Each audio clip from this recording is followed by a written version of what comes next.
আপনি রোহান রয় না? হ্যাঁ ম্যাডাম, আমি রোহন রয়, বলুন। রোহান রয় যিনি অটো চালান, আপনি সে তো? হ্যাঁ, আমি অটো চালাই, বলুন।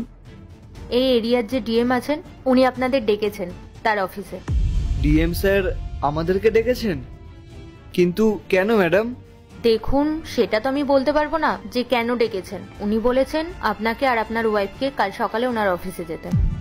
ঠিক আছে ম্যাডাম, কিন্তু যদি বলতেন আমরা কি কোনো ভুল করেছি? আরে আমি যদি জানতাম কি কারণে ডেকেছে তাহলে তো আপনাদের বলেই দিতে পারতাম। আপনারা কাল দুজনে সকাল 11টার মধ্যে ওনার অফিসে পৌঁছে যাবেন। ঠিক আছে ম্যাডাম। আচ্ছা, কোনো সমস্যা হয়েছে নাকি?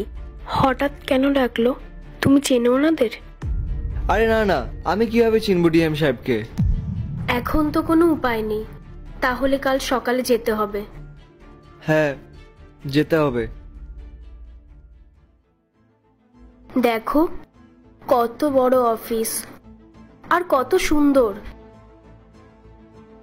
আমার না ভীষণ ভয় লাগছে।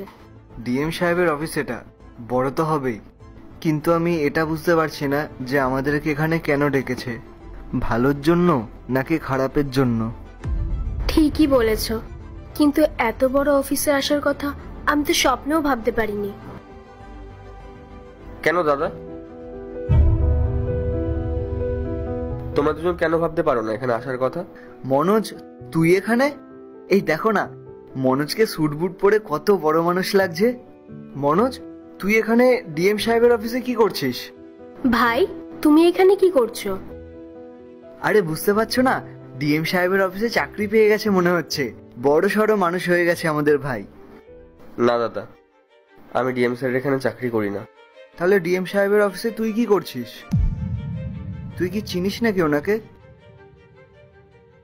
চিনি দাদা, ইভেন তোমরা দুজনও চেনো। আমরা আমরা কিভাবে চিনবো?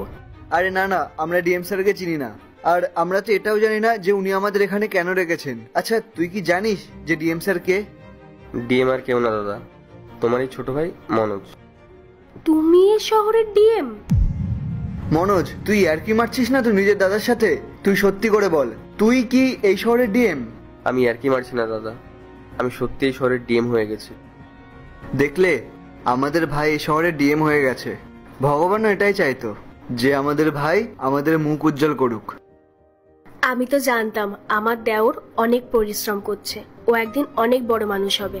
দেখলে তো, ও আমাদের নাম উজ্জ্বল করলো। দাদা, এটা শুধু আমার একার পরিশ্রম না,